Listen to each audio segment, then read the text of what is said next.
तो हेलो दोस्तों, साइमन पे आप लोगों का बहुत बहुत स्वागत है। और हमारे जयपुर मेंबर जो हैं सुहेल अहमद चौधरी आज हमारे साथ नहीं है, और हमारे साथ हैं क्षितिज पांडे, आदित्य भामरे और मैं आपका होस्ट और दोस्त शिवा मौर्य। तो आज बात करने वाले हैं सोलर स्टॉर्म के बारे में। तो भाई व्हाट्सएप यूनिवर्सिटी से ऐसे बढ़िया बढ़िया खबर आ रही है कि मतलब एकदम सोलर स्टॉर्म आ ही जाएगा। और सोलर स्टॉर्म आएगा तो मतलब क्या आएगा कि सोलर स्टॉर्म आते ही बिजली वगैरह बंद, इंटरनेट वगैरह सब बंद।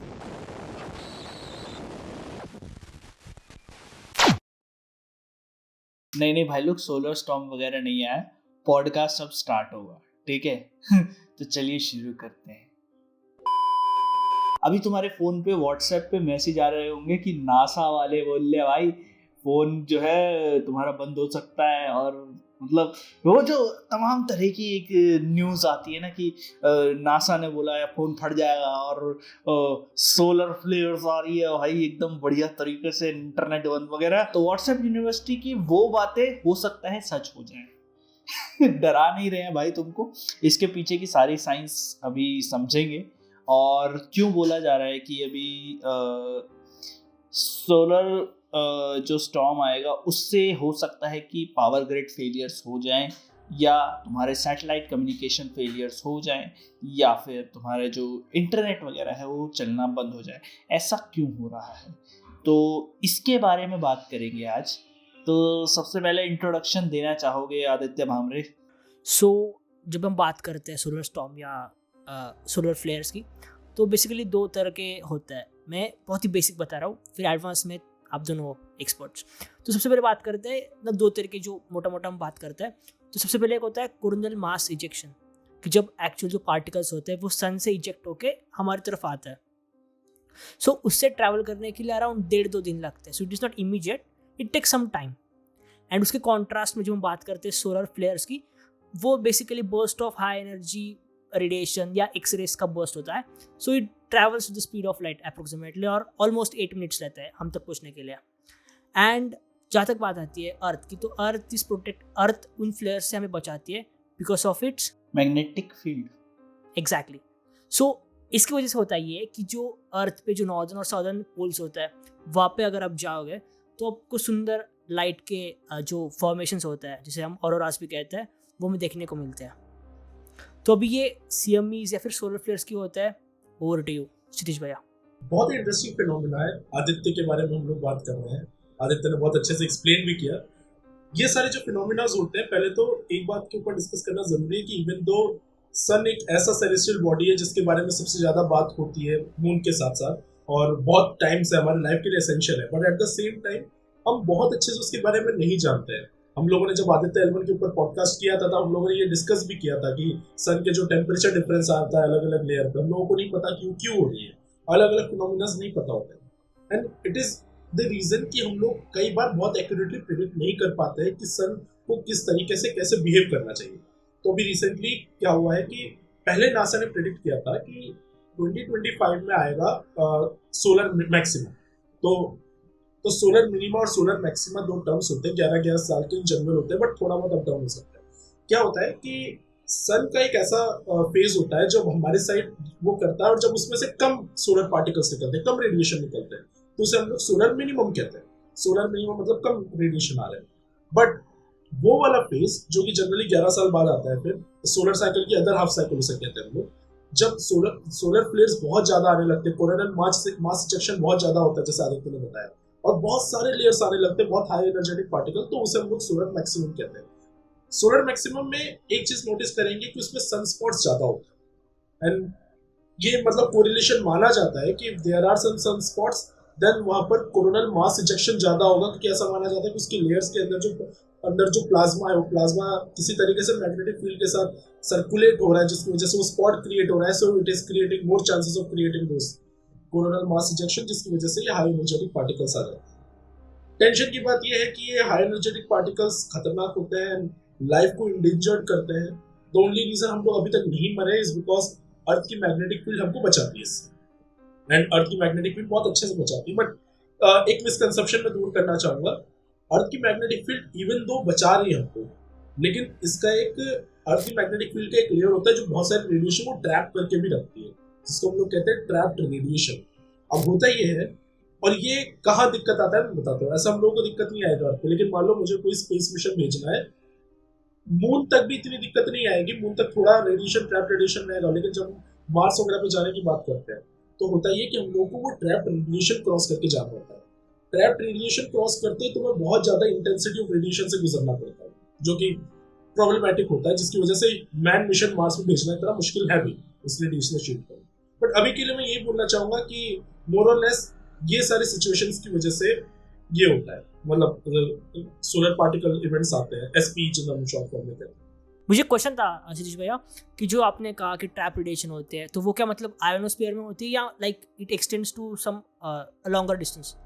तो नॉट एग्जैक्टली आयोनोस्फीयर से बहुत ऊपर होता है, ठीक है, आयोनोस्फीयर से ऊपर होते हैं। और ये रेडिएशन जो रहता है, रेडिएशन की वजह से, रेडिएशन सॉरी मैग्नेटिक फील्ड जो रहती है, मैग्नेटिक फील्ड के जो ऊपर वाले लेयर्स रहते हैं उसकी वजह से ये उधर कई बार ट्रैप हो जाते हैं, इसलिए इनको ट्रैप रेडिएशन बोलते हैं। सो अब थोड़ा सा हिस्टोरिकल पर्सपेक्टिव्स की बात करते हैं।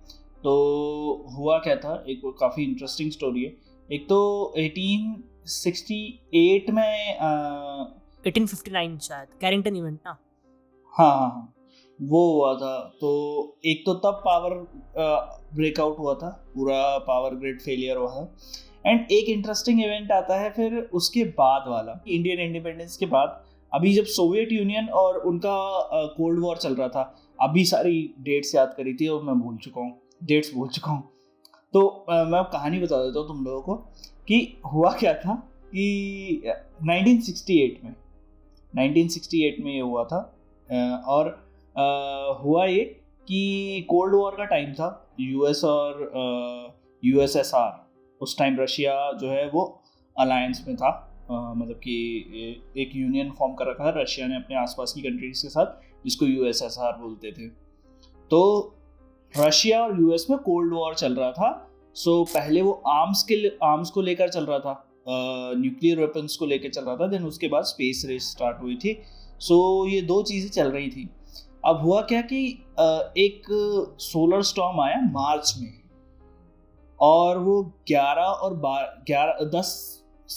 10 मार्च को आया और 11 मार्च को आया। उसकी वजह से क्या हुआ कि पूरा का पूरा कनाडा के एक सिटी में पूरा पावर ग्रिड फेलियर हो गया, पूरा ब्लैकआउट हो गया। मतलब कि 9 घंटे तक बिजली थी ही नहीं, और इसका असर यूएस में भी पड़ा। अब बात क्या निकल के है, क्योंकि तुरंत उस समय सोलर स्टॉर्म्स पर इतनी ज़्यादा रिसर्च होती नहीं थी, उस समय उतना प्रोमिनेंट नहीं माना जाता था सोलर स्टॉर्म्स के रिसर्च करने।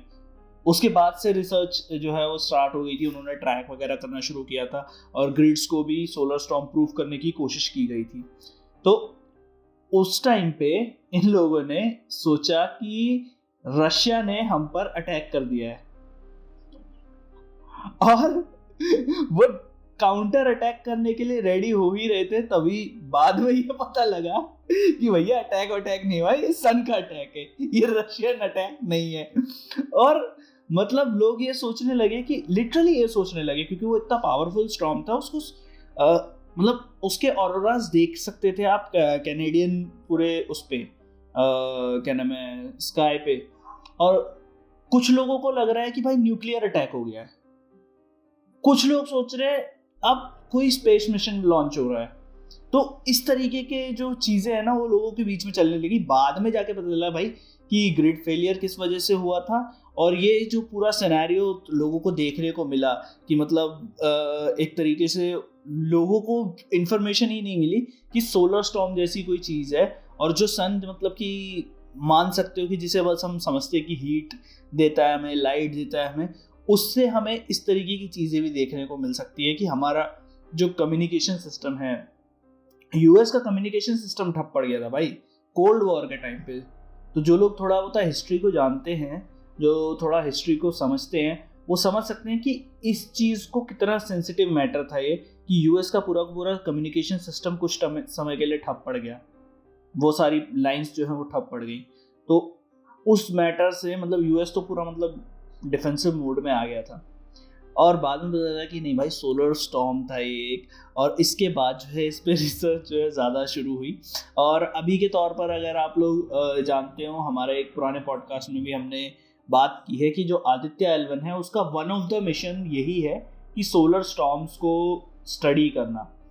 और भी बहुत सारे काम करेगा Aditya L1, but one of the mission ये भी है। और फिर उसके बाद हम लोगों ने बात करी थी कि गगनयान के बारे में, कि आदित्य L1 और गगनयान कैसे एक दूसरे से कनेक्टेड है।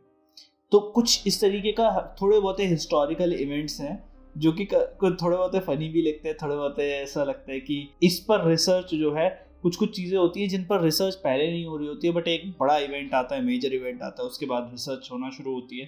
तो अभी क्या हो रहा है कि जैसे कि क्षितिज ने बताया कि साइंटिस्ट को लगा था कि जुलाई 2025 में सोलर मैक्सिमा जो है पीक करेगा, सोलर मैक्सिमा आएगा, बट वो भी जल्दी आ रहा है। और इस वजह से साइंटिस्ट जो है वो थोड़ा कंफ्यूज्ड है कि भाई ये इतना ज़्यादा कैलकुलेशन में हमारे वो कैसे है कि ये इतना अर्ली क्यों आ रहा है, अभी 2024 में क्यों देखने को मिल रहा है हमें।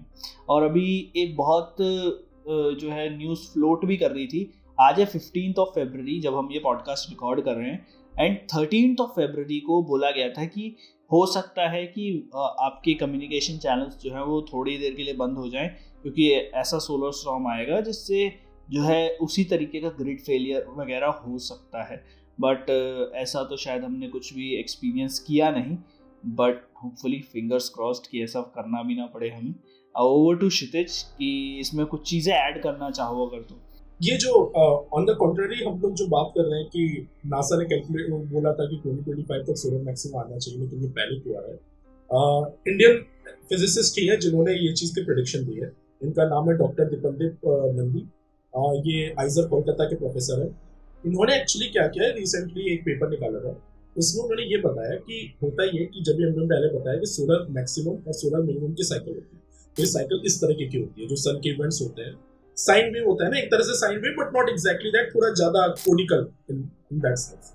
अब ये होता है कि जब वो सोलर मैक्सिमम पे आ रही होती है तो उसके बढ़ने की एक रेट होती है। इस बार उन्होंने नोटिस किया कि जो बढ़ने की रेट है ये थोड़ी सी ज्यादा है कंपेयर टू ऑल अदर जो इवेंट्स होते हैं। इतनी ज्यादा है कि 100 साल के बाद, इस 100 साल पिछले लास्ट 100 ईयर में इतना तेज जो सोलर मैक्सिमम है ये कभी नहीं आया लास्ट 100 ईयर्स की हिस्ट्री में।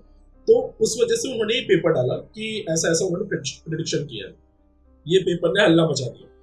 यही पेपर रीजन है जिसकी वजह से आप लोग इतना न्यूज में देख रहे हैं। तो इसके पीछे एक इंडियन फिजिसिस्ट ही है। उसके बाद क्या हुआ कि बेल्जियम ऑब्जर्वेटरी ने ये चीज कंफर्म की कि हम लोग ये तो देख रहे हैं कि जो डार्क स्पॉट्स है, सोलर स्पॉट्स है, ये सारे ज्यादा हम लोग नोटिस कर रहे हैं। और अभी थोड़ी देर पहले मैंने ये बोला था कि सोलर स्पॉट ज्यादा मिलने का मतलब है ज्यादा ऐसे इवेंट्स होने के चांसेस है। इस वजह से बोला जा रहा है कि ये होगा। लेकिन on the other hand doctor Nandi ने ये भी बोला है कि उनको नहीं पता कि इसकी इंटेंसिटी कितनी होगी। उन्होंने बस ये बताया कि ये सोलर मैक्सिमम जल्दी आएगा। उन्होंने इंटेंसिटी के ऊपर कमेंट नहीं किया। उन्होंने बोला ज्यादा भी हो सकता है, कम भी हो सकता है। As of now we don't know about that. कुछ अलग साइंटिस्ट ने इंडिपेंडेंट पेपर निकाला है जिन्होंने क्लेम किया कि ज्यादा हो सकता है। उस चक्कर में ये चीज हाइप बहुत बढ़ रही है कि इंटरनेट बहुत टाइम तक जा सकता है। इसमें एक दो एस्पेक्ट और है, इनके बारे में बात करूंगा, लेकिन फिर मैं पहले ये बताऊंगा कि ये जो जितना भी सोलर रेडिएशन इवेंट हम लोग ये सारी चीजें डिस्कस कर रहे हैं, ठीक है। पहली चीज तो आज के हमारे जो सिस्टम है, जो ग्रिड सिस्टम है, ऐसा नहीं होगा कि पूरा कंप्लीटली फेलियर होने के चांसेस है अनलेस एकदम एपोकैलिप्टिक ही एकदम सोलर फ्लेयर्स आ जाए, that is a different case. But ऐसे केसेस के लिए हम लोग थोड़ा सोलर इवेंट्स के लिए प्रूफिंग करते हैं। हर जगह नहीं है, स्पेशली इंडिया जैसे कंट्री या डेवलपिंग कंट्रीज जो है वहां पर बहुत हर जगह ये चीज नहीं है। जहाँ पर बारिश में ही फ्यूज उड़ जाता है तो सोलर इवेंट्स की तो अलग बात है, तो हर जगह पॉसिबल नहीं है। बट एनीवे कुछ जगह जहाँ जरूरी है, क्रूशियल है, जहाँ डिफेंस के लिए या फिर जो टॉप मोस्ट रिसर्च इंस्टीट्यूट्स हैं, बड़े बड़े कॉर्पोरेट हब्स हैं, वहां पर इसकी पूरी सिक्योरिटी रहेगी। लेकिन फिर भी देयर आर चांसेस कि इस वजह से हम लोगों को डैमेज फील हो। But there is no scientific evidence in my knowledge जो ये कहता है कि इतना बड़ा डैमेज हो जाएगा, हफ्तों या महीनों तक इंटरनेट चला जाएगा, ये सारी चीजें हो जाएगी। ये सब स्पेकुलेशंस है। ये स्पेकुलेशंस है, ये सारी स्पेकुलेशंस है। मतलब हो सकता है, सो इट्स बेटर कि हम लोग प्रिपेयर्ड रहें। ऐसा नहीं है कि एकदम आ ही जाएगा। तो आज ही से कबूतर पालना चालू करें और मोमबत्तियां इकट्ठी करना चालू करें। सही से। और इंस्टाग्राम रील्स से ज्यादा लूडो खेलना शुरू करें। यप। Covid is back. और अपना स्टडी मटेरियल को बढ़ा ले थोड़ा पहले। अबे यार सारी पीडीएफ्स को डाउनलोड करके रख ले। मैं तो कोर्सेज की बात कर रहा हूँ। तो भाई मैं भी वही कह रहा हूँ, पीडीएफ्स साइमन मैम लोग, तो मैं तो कह रहा हूँ डाउनलोड करो कोर्सेज। बाय द वे एक चीज मुझे आप लोगों से पूछनी है भाई कि आप लोग पॉडकास्ट कैसे देखते हो? मतलब आप लोग डाउनलोड करके देखते हो पॉडकास्ट थोड़ा थोड़ा करके, एक बार में पूरा देख लेते हो? मेंबर्स से नहीं है सवाल, ऑडियंस से ये सवाल है। तो जितने भी तुम 25-30 लोग देखते हो पॉडकास्ट, कैसे देखते हो? मेन मेरा यहाँ पर रोने का मकसद था कि भाई थोड़ा पॉडकास्ट शेयर करो यार, इतना बढ़िया बढ़िया पॉडकास्ट लेकर आते हैं आप लोगों के लिए, और फिर एडिटर को हम क्या मुंह दिखाएंगे? मतलब तरुण ऐसे बोल देता है कि जोक तो तुम लोग इतने मारते हो, व्यूज तो आते नहीं। क्या चल रहा है आज पता है चल रही थी ये थोड़ी सी बातें।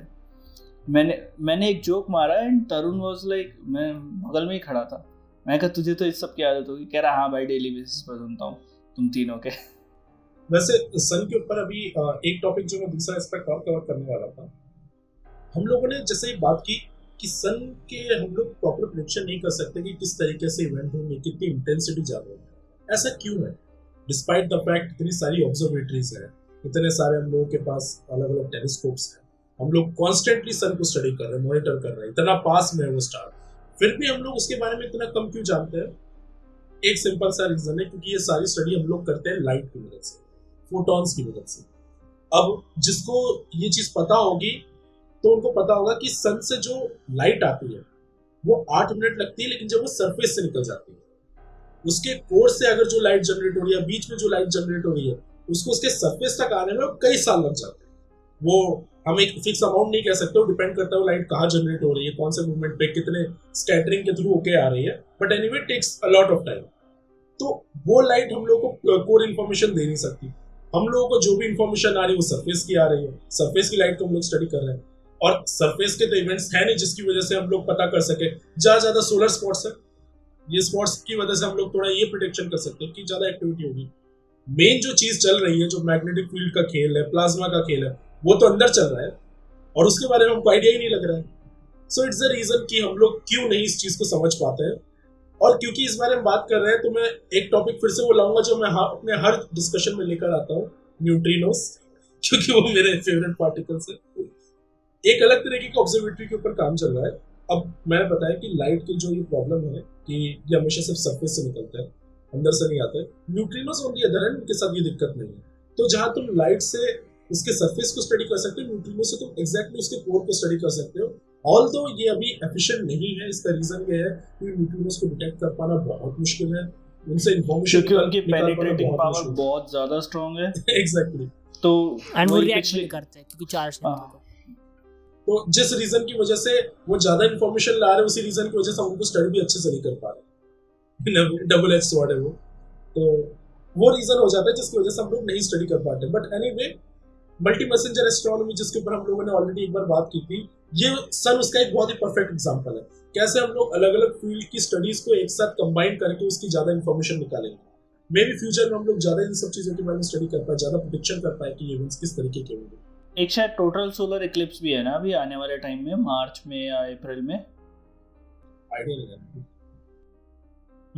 आदि correct me if I am wrong. Betelgeuse करके जो स्टार है, तो पहले ऐसा प्रेडिक्ट किया जा रहा था कि it will explode into supernova and it would you know like वो विजिबल, लाइक हमें अर्थ के लिए वो विजिबल दिखेगा कुछ टाइम के लिए जब वो एक्सप्लोड हो जाएगा। बट टर्न्स आउट कि वो रेड जायंट पे कन्वर्ट हुआ। सो द पॉइंट बीइंग कि जो सन्स होते हैं या फिर जो स्टार्स होते हैं उसको प्रेडिक्ट करना इज इक्वली कुछ फैक्टर होते हैं जो कि हम नहीं अकाउंट कर सकते हैं। It is highly unpredictable in that context. मुझे अच्छे से याद है, हमारे लास्ट पॉडकास्ट में मैंने शिवा से जब उसके घर पे गया हुआ था, इसी बारे में बात की थी कि ये सारे प्रेडिक्शन जो रहते हैं वो मैथमेटिक्स के बेस पे होते हैं। अब एक बार सोच के देखो, ये मैथमेटिक्स अप्रॉक्सीमेशन पे काम कर रहे हैं। हम लोगों ने क्या लिया है, हम लोगों को ऑब्वियसली तुम किसी स्टार का कोलैप्स देख रहे हो तो तुम्हें बहुत सारी चीजें कंसिडर करनी पड़ेगी। कोई भी चीज हम लोग परफेक्ट तो ले नहीं सकते, फिजिसिस्ट की तो आदत होती है चीजों को अप्रॉक्सीमेट कर लेते हैं थोड़ा बहुत, ठीक है।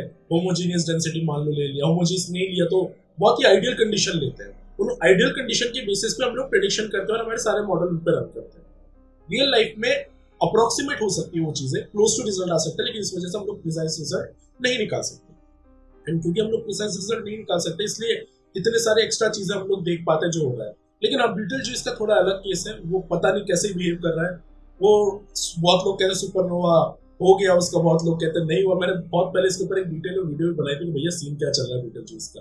फिर मैंने वो पेपर भी एक्चुअली में पढ़े, 2 पेपर पढ़े, जो क्लेम कर रहा था कि अभी जल्दी हो जाएगा, जो क्लेम कर रहा था कि बहुत टाइम पे होगा। फिर उनके पूरा अच्छे से याद है, मतलब बहुत बड़े बड़े एस्ट्रोफिजिसिस्ट थे, एक इटली के थे, एंथनी नाम है उनका। उनका पूरा बहुत बड़ा सा लिटरेचर रिव्यू था उसका।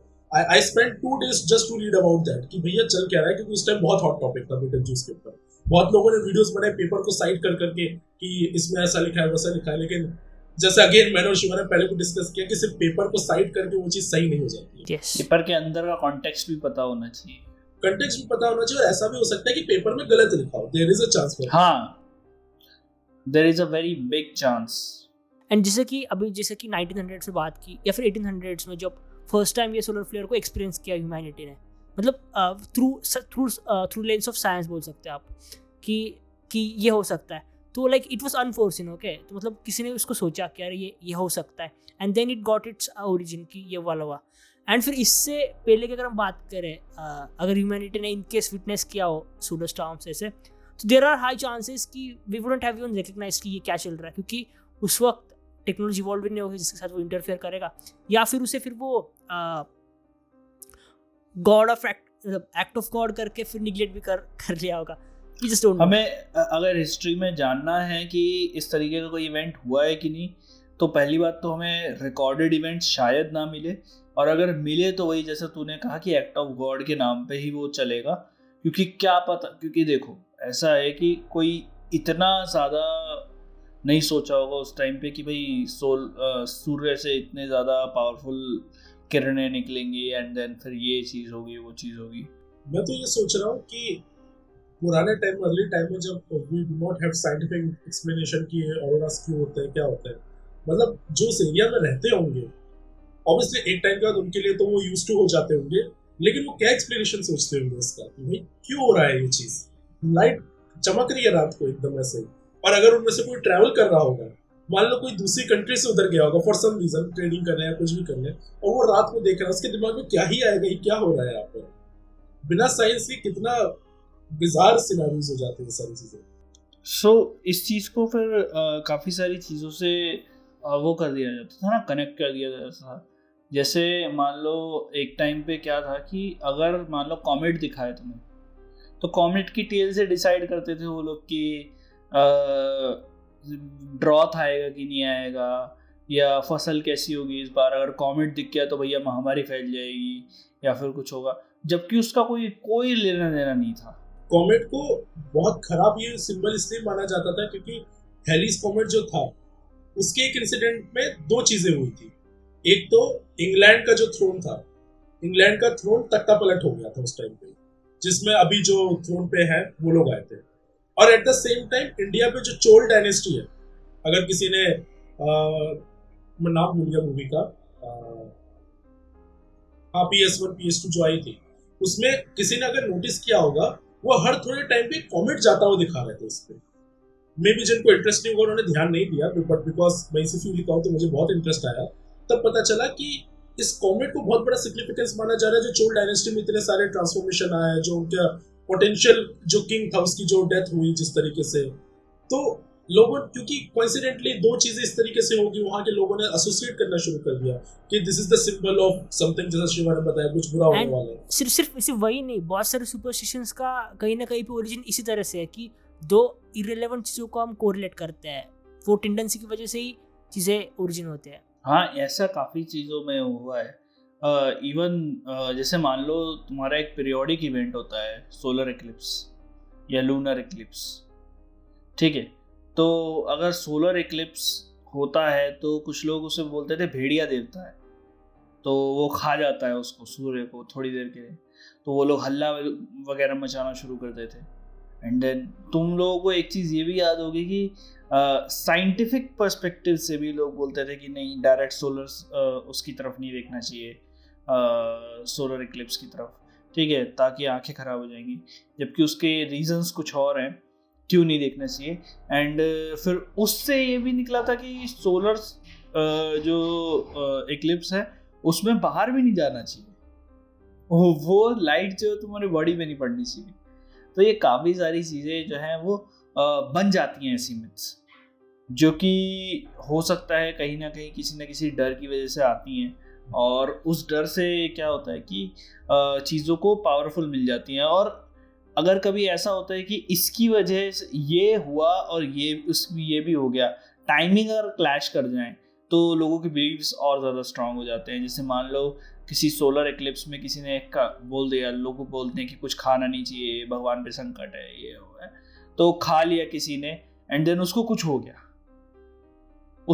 गया सोलर एक्लिप्स के टाइम पे, तो लोगों के बिलीव्स मल्टीफोल्ड हो जाएंगे कि नहीं, इसने ऐसा किया था, इसके साथ ऐसा हुआ, जबकि ऐसा नहीं करना चाहिए था। ह्यूमन साइकोलॉजी के ऊपर ही बात कर रहे थे। एक इंटरेस्टिंग क्वेश्चन दोनों से पूछूंगा कि व्हाट यू थिंक, अभी जैसे ओवर द इयर्स हम लोग देखा जाए, आज से 200 साल 500 साल या 1000 साल में देखा जाए, तो वॉर जो रही है, वॉर कम होती जा रही है, या लास्ट 200 साल कोई भी डेटा ले लो, वॉर कम होती जा रही है, या फिर लोगों के जो कॉन्फ्लिक्ट्स कम होते जा रहे हैं कि ज्यादा होते जा रहे हैं? एंड कॉन्फ्लिक्ट मतलब वो बहस वाला कॉन्फ्लिक्ट, प्रॉपर वॉर वाला कॉन्फ्लिक्ट? देख, मैं मानता हूँ कि बढ़े हैं, और ये इस तरह से बढ़े हैं क्योंकि पहले जो आपके पास एक्सेस था वो लिमिटेड एक्सेस था। आप सिर्फ कबीलों के बीच में लड़ रहे थे और आप कुछ रिसोर्सेज के लिए लड़ रहे थे। बट जैसे जैसे आप डेवलप होते गए, जैसे जैसे ह्यूमैनिटी ने प्रोग्रेस किया, आपने 2 ऐसे वॉर्स देखे जिनको वर्ल्ड वॉर के नाम दिए गए। मैं वर्ल्ड वॉर तो चलो बहुत टाइम हो गया, मैं अभी के टाइम और वर्ल्ड वॉर को चलो वो आगे पर्टिकुलर केस, बट अभी के टाइम को भी कंटेक्स्ट में लेते हुए लेना है, मतलब एक ही टाइम फ्रेम के साथ। मतलब मैं समझा नहीं, एक बार दोबारा रिपीट करोगे? मतलब मैं ये कहना चाह रहा हूँ, लास्ट 200 साल में से आज तक अभी तक ओवरऑल जो लड़ाइयाँ रहती है लोगों के बीच में, वो ओवरऑल इन जनरल, बीच में वर्ल्ड वॉर तो बहुत बड़ा पीक आया तो उसको अवॉइड करो, बट इन जनरल जो वॉर्स वगैरह ये सब रहते हैं वो बढ़े हैं कि कम हुए? क्योंकि वर्ल्ड वॉर तो बहुत ही एक्सट्रीम केस हो जाता है, ऑब्वियसली इस टाइम तो बहुत ही बढ़े हैं, बट अभी के टाइम पे जैसे जो वॉर्स हैं ना 2000s के बाद से, आपको बहुत प्रोमिनेंट वैसे वाले वॉर्स, खैर अगर मैं हिस्ट्री में देखूं तो जैसे इराक का वॉर है, और जो जितना भी मिडिल ईस्ट का वॉर है, और वियतनाम वॉर है, वो सारे वॉर्स तो चलते ही रहे हैं, और वॉर्स मेरे ख्याल से बड़े ही हैं। और अभी के तौर पर एक वॉर हम लोग जो है विटनेस कर ही रहे हैं, और रशिया यूक्रेन वॉर जो भी चल रहा है, जिसमें ऑलमोस्ट ऐसा लग रहा है कि मतलब दोनों फ्रंट्स पे कोई भी हार मानने को तो रेडी है नहीं। और इजराइल फिलिस्तीन भी चल रहा है, ठीक है। तो पावर्स के लिए वॉर्स जो है वो चल रहे हैं और चलते रहेंगे अभी, और मेरे हिसाब से बढ़े ही हैं, क्योंकि देखो रिसोर्सेज तुम्हें पता ही है कि ऑलमोस्ट ये चीज़ रिसोर्सेज के लिए होती है, चाहे वो लैंड रिसोर्सेज है, चाहे वो तुम्हारे पास ऑयल है, ठीक है, और चाहे तुम अगर किसी बार कुछ ना बचे तो फिर तुम रिलीजियस सेंटिमेंट्स पे आपस में वॉर करने लगते हो, तो वॉर हो रहे हैं अभी के तौर पर इस टाइम पे मेरे हिसाब से बढ़े ही हैं वॉर। मुझे क्या लगता है कि ऑल इन ऑल अगर हम देखें तो देयर इज मतलब सिर्फ टाइप्स ऑफ वॉर्स का, लाइक जब हम वॉर को डिफाइन करते हैं तो 2 चीज़ें, अभी मैं मतलब ब्रॉडर पर्सपेक्टिव से कहूँ तो 2 चीज़ें होती है। एक हो गया मोटिव कि किस वजह से तुम लड़ रहे हो, एंड सेकेंड इज डिप्लोमेसी जो पहले थी it was quite of less of a phenomenon, okay, but now क्योंकि अभी हर एक इंडिविजुअल को या फिर हर एक पार्टी को, जो भी पार्टी वॉर में इन्वॉल्व है, उनको एक ग्लोबल प्लेटफॉर्म मिल रहा है, तो they try to white wash their picture, okay. So जो हम बोलते हैं कि किस मोटिव के लिए लड़ रहा है या फिर किस गोल को अचीव करने के लिए लड़ रहा है, so that has changed over period of time, but या एंड इसकी वजह से जो मीन्स ऑफ फॉर्म बोलते थे कि जो ब्लड शेड वाला वॉर था, that might have reduced, but again on the मतलब इसको फिर से हम काउंटर रिस्पॉन्ड कर सकते हैं विद द फैक्ट कि in the rest of the world चीज़ें चल रही है, but we are not that sensitize toward it, क्योंकि like somehow we are distanced from it, okay, somehow we are alienated from those act, and जो लोग वहाँ पे experience कर रहे हैं, it's much more different than what we are experiencing and what the people in other part of the world is experiencing. And ये वाली चीज़ जो थी वो पहले जब हम बात करते हैं वर्ल्ड वॉर या फिर उससे पहले, it was more for you know their believes कि कौन सी चीज़ें सही है, कौन सी चीज़ें गलत है. सो आई थिंक वो वाली चीज़ें अभी भी परसिस्ट करती है, but due to the global exposure maybe things might not come out as it is because of the factor of diplomacy inculcated into it. But अगर हम बात करके क्वान्टिफाई की बात करके कम हुआ या ज़्यादा हुआ है, इट्स मोर ऑफ लाइक कि उतने ही है, it just forms have changed. That's what I उतने ही more or less उतने ही है. That's what I think. Shiva ने बोला बड़े तो इसका आंसर है कम हुआ है. Okay. Now let me justify.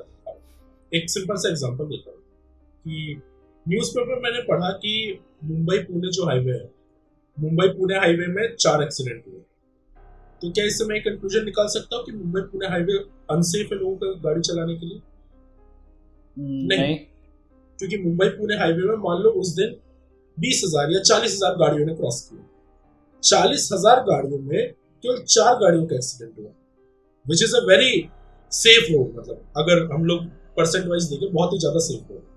Point ये है कि हम लोग चीजों का एस्टिमेशन लगाते हैं बेस्ड ऑन आवर नॉलेज. आज के टाइम में एज ऑफ इंफॉर्मेशन में ये हो गया है कि कोई भी इवेंट हो रहा है तो हमको पता चल जा रहा है. रशिया यूक्रेन वॉर आज से मे बी 200 साल पहले हम लोग को ये न्यूज आने में कई साल लग जाते, या फिर हमको एक नॉर्मल छोटे शहर में रहने वाले को पता भी नहीं चलता कि रशिया यूक्रेन में क्या चल रहा है या इजराइल पैलेस्टाइन में क्या चल रहा है, या फिर मान लो इंडिया पाकिस्तान में कोई कॉन्फ्लिक्ट हो गया, किसी और को क्या पता चल रहा है.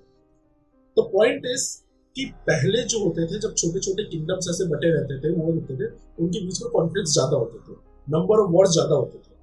अभी रिड्यूस हो गए, लेकिन अब हो ये रहा है कि न्यूज़पेपर या मीडिया वाले वो थोड़े दिखाएंगे देखो 2 कंट्री पीसफुली रह रही है, या फिर 40,000 गाड़ियां पीसफुली चली गई बिना एक्सीडेंट के. वो तो उन 4 गाड़ियों को दिखाएंगे जिनका एक्सीडेंट हुआ है.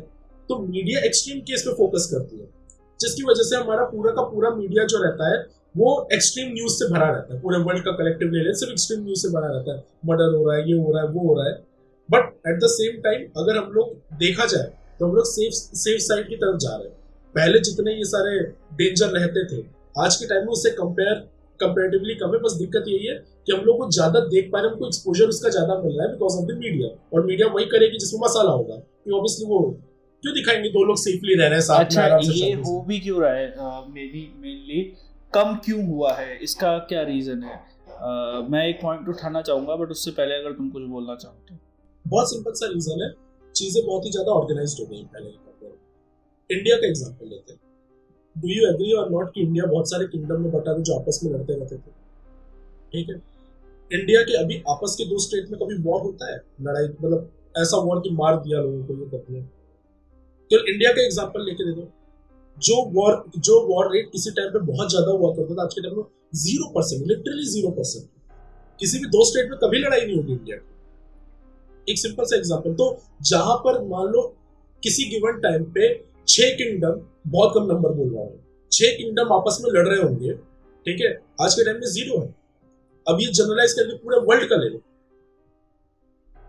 सो फॉर दिस फैक्ट कम हो रहा है. इस फैक्ट को बैक करने के लिए क्या तुम्हारे पास कुछ अलग से कोई चीजें हैं? हाँ, इसके ऊपर साइंटिफिक स्टडी है जिन्होंने ओवरऑल बताया कि जो वॉर्स वगैरह होते थे या फिर जो क्राइम होते थे वो ओवर द टाइम कम हो रहे हैं, क्योंकि रेगुलेशंस हमारे ज्यादा स्ट्रांग करेंगे इस चीज को डिस्क्रिप्शन में देने के लिए. मुझे एक चीज साइट करनी है. आपने वो वाली बुक पढ़ी है क्या नाम था उसका, how not to give a fuck? Subtle Art of Not Giving a Fuck. Yes. पढ़ी नहीं है क्योंकि मैं ऑलरेडी नहीं देता, लेकिन ठीक है. ग्रेट.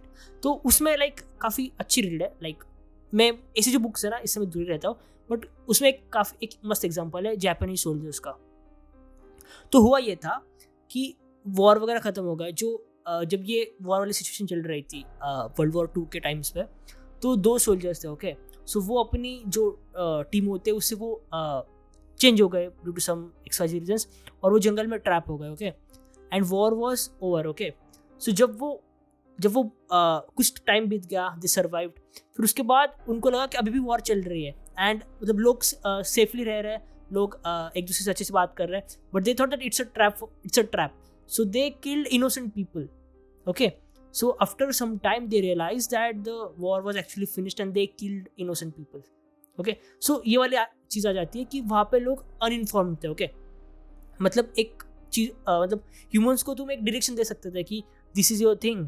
ओके, जो हम बोलते हैं रेडिकलाइजेशन, इट्स मोर और लेस द सेम थिंग कि जब आप प्रॉपरली इन्फॉर्म नहीं हो, well informed as in you have information from all the perspective, जब वो अवेलेबल नहीं होती तो जो भी लीडर या फिर जो भी मीन्स वहाँ पे लीड कर रहा है, रूल कर रहा है, तो naturally you tend to believe in him or the person or the entity whichever is governing. Okay, and you have that sense of thinking, you kind of borrow it from that.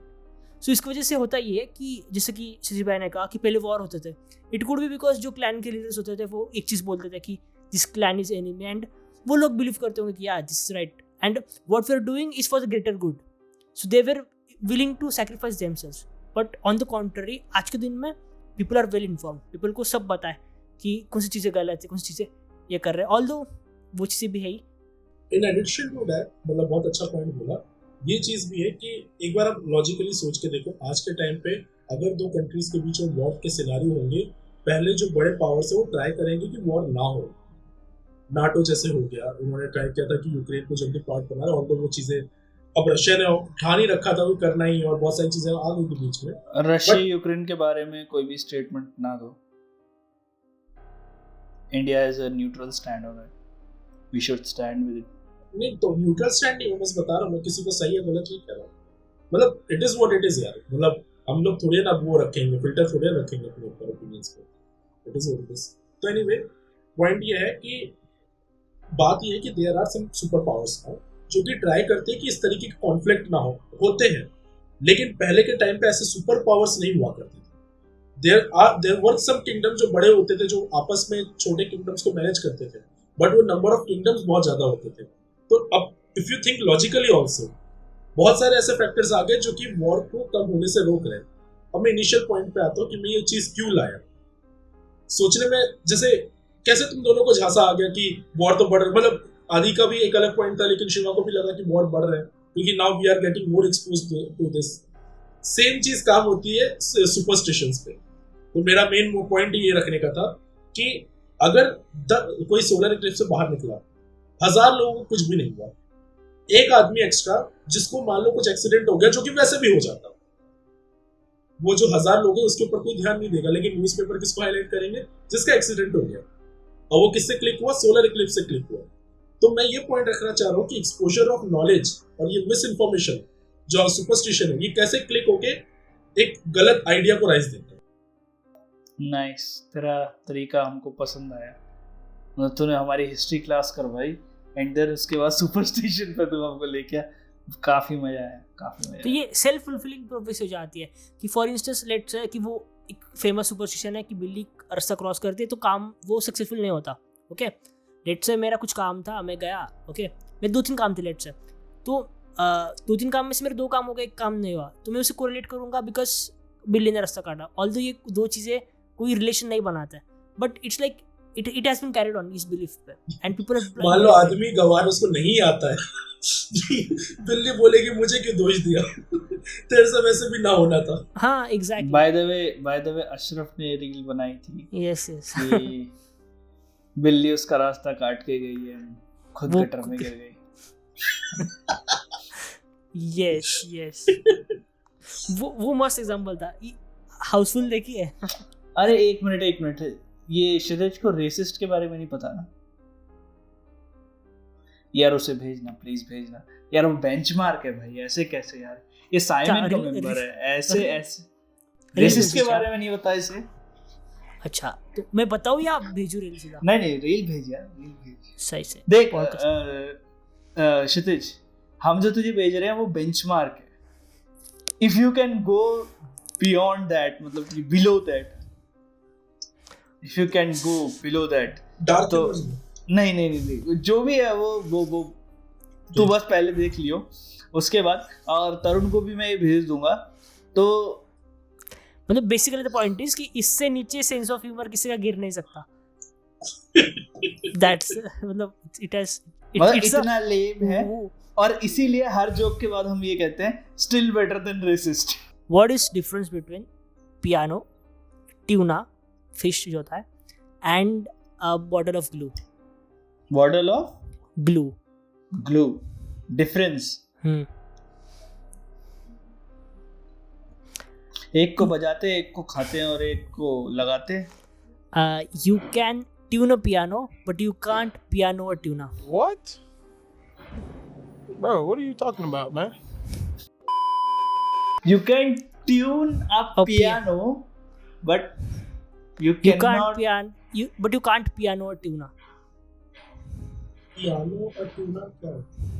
वही तो कोई मतलब अच्छा, नहीं है. अरे समझ गया. ओके, हाँ. क्वेश्चन अच्छे से सुना था क्या? सुना था. लास्ट में बॉटल का क्या काम हुआ भाई? हाँ, that's where most people are stuck to. वो मलयाली वाला काम किया उसने. Yes. बढ़िया. That's where people are mostly stuck to. TWSS. मतलब और मुझे ऐसा क्यों लग रहा है कि तरुण अब हार मान चुका है और वो कह रहा है कि भाई लोग मेरे प्रोजेक्ट छोड़ रहा हूँ.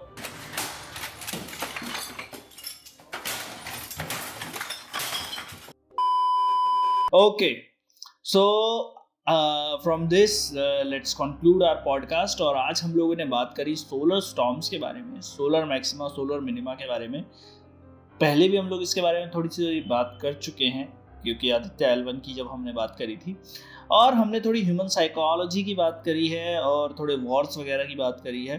तुम लोग भी ह्यूमन साइकोलॉजी के बारे में अगर थोड़ा बहुत कमेंट वगैरह करना चाहते हो, नीचे कमेंट करके हमें बताओ कि वॉर्स बढ़े हैं कि घटे हैं, इजराइल फिलिस्तीन का क्या असर पड़ा है और उस पर क्या, रशिया यूक्रेन का क्या असर पड़ा है. वर्ल्ड वॉर 3 के बारे में अगर बात होती है तो लोग बोलते हैं कि वो एक स्टेटमेंट मारते हैं लोग कि वर्ल्ड वॉर 4 हमें पता है कैसे होगा, लकड़ी और पत्थर से लड़ा जाएगा. बट बात ऐसी है कि आप लोग डिसाइड करो कि क्या चीज़ हो रही है, क्या चीज़ नहीं हो रही है और उससे क्या इम्पैक्ट पड़ सकता है आगे आने वाली जनरेशन पे.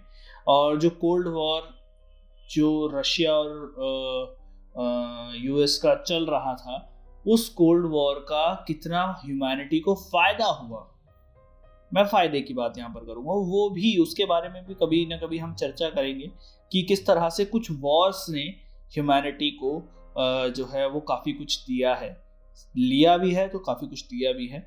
इस बारे में भी थोड़ी बहुत ही चर्चा करेंगे. और तब तक के लिए मिलते हैं अगले पॉडकास्ट में. Thank you from Simon.